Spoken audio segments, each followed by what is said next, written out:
Bayou Time Sports is brought to you by Terrible General Health System's Community Sports Institute in conjunction with Barker Honda.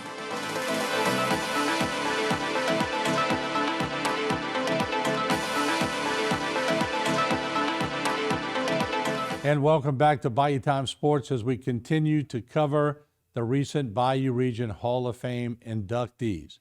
And Bob Brunet was one of those inductees. And I know to most of you, the name has eluded you for all these years. He was probably just a quiet athlete doing his job, bloomed later, and really became put on the map as he made his way into pro football. So who is Bob Brunet? What was he all about? Let's listen in as he was inducted into the Bayou Region Hall of Fame. But when you get that call, and amongst your peers, they recognize you as somebody that was in the elite group, it's got to make you feel pretty doggone good, doesn't it? Oh, it really does. Although we could have done without the rain. And the lightning and the thunder. Yeah, so, but it's good to be recognized, and it's an honor to be here tonight. You were breaking in and doing this when not a whole lot of people in this area were doing it. I mean, now you got athletes all over the place, but you were sort of breaking in when really we weren't getting a lot of recognition down in this area. When did you know you were a pretty good athlete? Well, being a good athlete is not all it takes. You need to do a little politicking. They keep telling, they want to know about the playoff game, so do I. I'm assuming you're talking about the Minden game up in North Louisiana, and the coach from Louisiana Tech was there, and he had inquired about Robert when he saw him playing, and he didn't even know where Louisiana Tech was or anything about it, and he was like, they didn't want me? So you got to go to La Tech. Yeah, it was a good experience. Terry Bradshaw was there, Phil Robinson was there, and And he met his bride. That's the most important thing, right? The bride. absolutely. Yeah, no doubt. Yeah.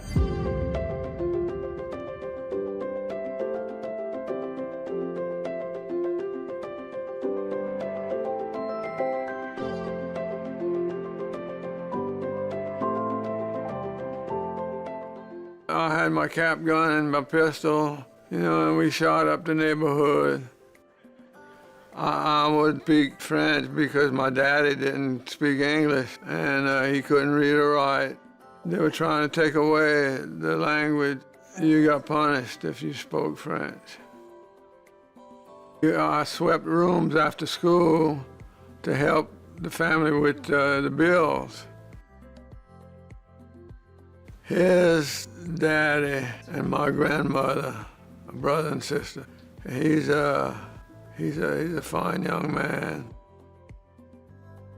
Well, that was the first year where we could play.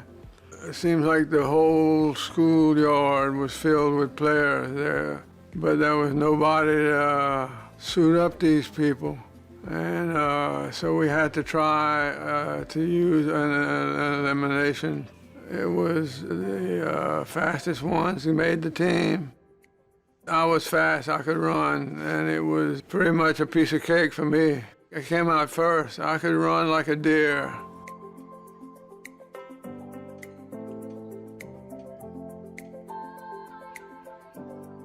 My whole high school career, I think I played in 2 games, so I didn't get to play much, and I was ready to play and join my redneck buddies up there.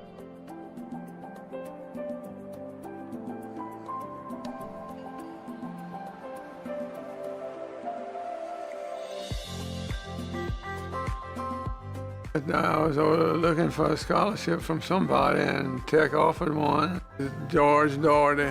He was just a class individual, and he offered me a scholarship right there on the phone, and he says, drive on up to Ruston and we're gonna sign the papers.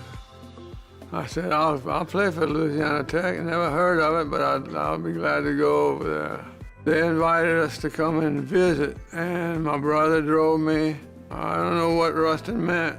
C'est comme ça que c'était. C'était pas bon. Take what you got and be happy about it. I knew that if I was going to continue my education, I better grab this freight train that's going by, which is Louisiana Tech football. And we had a number of players that fell right on in. Terry Bradshaw being number one, David Lee, Phil Robertson was one.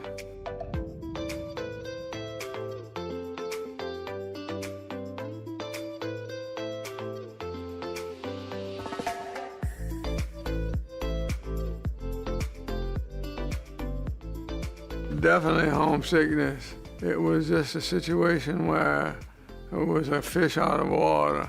And then I met my lovely bride, and she helped me make the transition. He would drive around campus in his little Austin Healey Sprite convertible. And my room was out on the outside of the building that was closest to the highway. So I would see him go by and go by. And I was looking at girls because he was in the section where the girls' dorms were. He called and asked me to go out. Of course, I said yes. I loved that accent. It was so funny to me, and entertaining, and I really enjoyed being with him, just really listen to him talk. He was cute, his cart was cute, and he had cute language. I mean, you know, it's just a win-win situation for me. Yeah, from then on, it was pretty neat. We've had a good ride for 50-something years. There did come a time when I felt comfortable. That's when I realized that, hey, I can play with these rednecks over here. And it kind of fell into place. They're playing Alabama, and he was having a good game. We saw some of the clips. I just remember seeing some. And he came back to the huddle and said, Phil, throw me the ball, throw it to me, I can get open.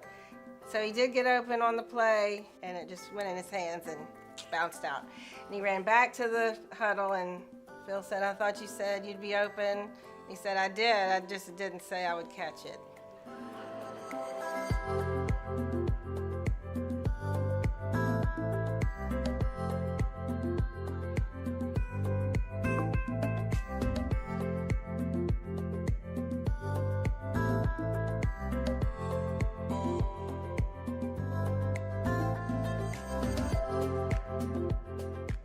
If it happened, it happened.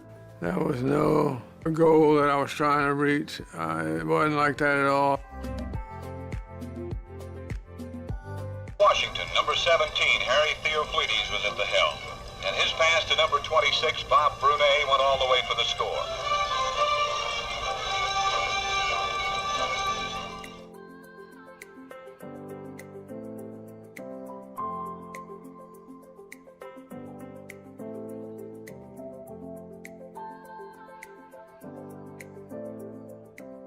Well, that was Otto Graham, and then after Otto Graham, it was Vince Lombardi. If you ever want to get a good workout, go to play for Vince Lombardi. Actually, I walked out of training camp with Vince Lombardi. I walked away, I got in my car and drove home. I said, I don't need this stuff. I set out that year and I coached at South Lafourche.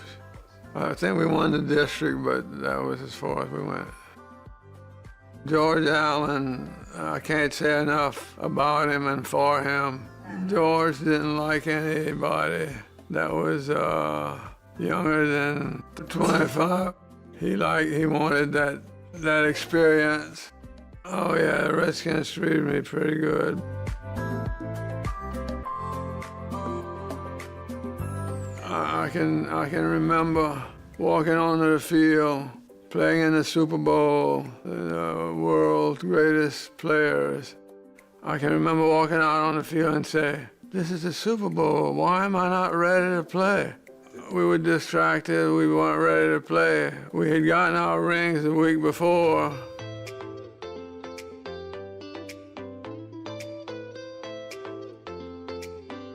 Dallas was a great football team.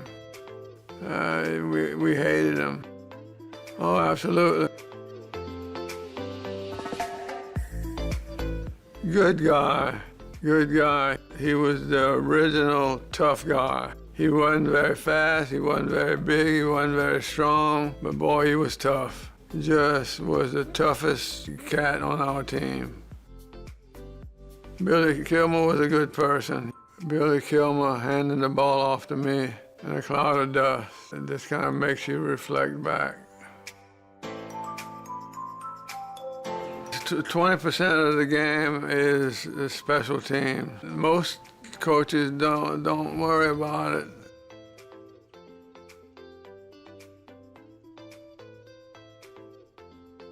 When I was in 3rd grade, I think, you know how you have show and tell. So my dad was my show and tell. So I brought him to school, but it went for the whole school. It wasn't just my class. So from kindergarten to 6th grade, came into the auditorium. And so he brought his uniform, he showed all of this, and then he played a video of Washington beating Dallas, and you know, everyone's cheering. And a lot of people told me hi that day and wanted to come to my house. It has been fun being able to be the daughters of a NFL player. It's been really cool to be able to say it. And then when I look at clips of him running, I'm like, whoa, he was fast. Like, he was super fast. I mean, he always would tell us he was fast, but when you see it, wow, he was pretty awesome. It's fun, and then showing it to our kids. Like, my daughter was watching some clips the other day, and she didn't even know that was Papa. I was blocking on a defensive end, Randy White, played for the Dallas Cowboys. And I went in and tried to block him high, and he rattled my cage a little bit. I was on the 50-yard line. When I tried to get up, I couldn't move. I was paralyzed from the neck down. All I could do was whisper. My chin strap was in my mouth. When you try to talk with a chin strap in your mouth, you can't do it. They brought a stretcher out, put me in the ambulance, and we zipped away to the hospital. And by the time we got there, the feeling had come back to me. And I thank the good Lord that this is the way it ended. Honestly, I wasn't sure he was alive. I mean, you know, it was the paralysis, of course. But when it happened, I was sitting, both of my girls were gone that day to play with their little friends, and I was home alone, sitting in a chair watching the game, and I really thought that the worst had happened, and because he stayed there so long, and nobody would touch him, and it was hard to watch. And the coaches wanted to know if I wanted to play some more. And I said, "Are you crazy?" There's no way I wanted to play anymore. My collision with Randy White put me out of the game. The discipline that it took him to be such an awesome athlete, like, he carried that into the restaurant. And so it was business. And, you know, he worked hard, and he was there. I've heard him say it so many times, if you want it run correctly, you got to be there all the time. And he was there all the time. So my mom was there a lot. So they were very busy, and they were dedicated to it because that's just that mindset. And it was a great restaurant, sort of like a Cheers. Everybody knew you. Dad would shuck oysters and just talk to everybody as he was shucking them. And it was a great environment. And then we had a band, and we had Cajun dancing. It was really fun. And we just grew up there. I didn't want to be the cook or the waitress. I just wanted to be in the back watching the overall picture. South Louisiana has a really cool culture. Of course, my dad speaks French. He would try to teach us French when we were growing up and younger, and that's fun. We just love that culture. I just love being around our family down there. It's just unique. The whole pace of things is different. I just love it there. But then we go to my mom's and up in Redneck Land, as they call it, and it's so fun there, and we just enjoy it so much that I really feel like we're in neutral ground. The Rabs were a big influence on my dad when he was in high school. He's told the story before that he was doing some things as a juvenile that were maybe not going to keep him on a good path, and that they really stepped in and said, look, this is the way you need to go. And not only did they mentor him, but they gave him a literal place to stay. And he lived in their home while they were counselors and teachers at the school. And they just really helped to shape who he is. And they really helped to get him back on track and provide a family when he needed one at that time. And they ended up being in the wedding. I mean, they were just lifelong friends. John and Mary Rabb. They gave my dad the cute little car that my mom had mentioned and sent him to Tech. They gave him a home, a family support, and we've been friends with them ever since. Although they're not with us anymore, they're greatly missed. I just see God's hand in it. And it's like nothing happened by accident. They didn't meet at Tech by accident. It was just very, it was ordained. You know, my dad was gonna, he struggled, but he had such perseverance. When I just think about that, he struggled, didn't make the team, but never gave up. He never gave up. Then that opened up doors that he wouldn't have had otherwise. And then he meets my mom, and I don't know, just their story of what they've done together. You know, that restaurant that they did for 38 years. When my mom says she's hands-on, I mean, that is no lie.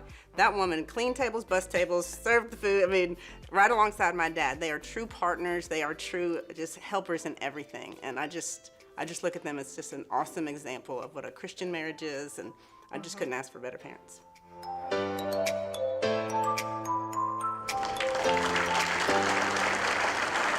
Our first inductee into the 2022 Bayou Region Athletic Hall of Fame, Mr. Bob Brunet.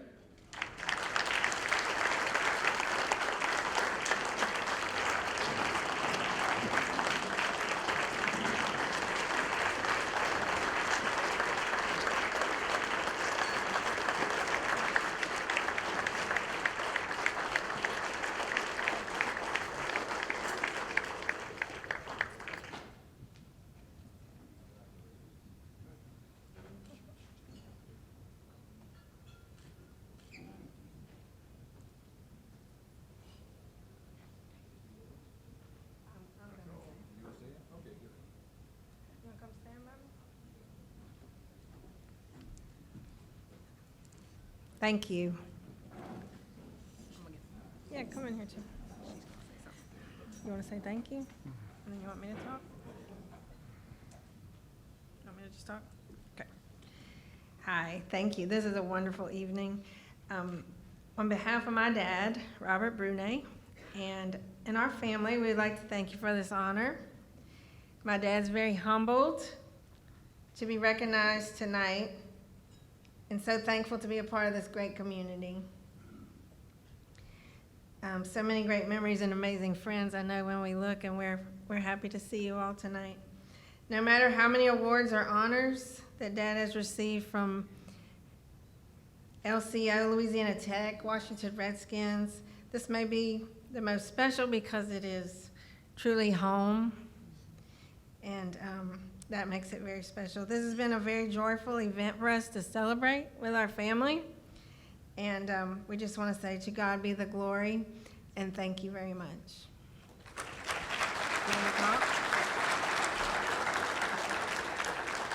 Thank you very much. It's an honor to be here. And I told Art Cantrell I would beat him to the Hall of Fame. And you did, because you're first tonight. That's good. Well, thank you very much. I appreciate it.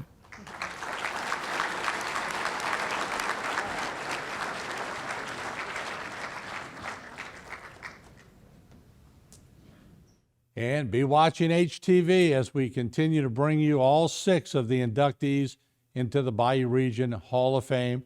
You can view those on HTV. You can go to our website, or you can see them on Facebook and YouTube. We'll be back.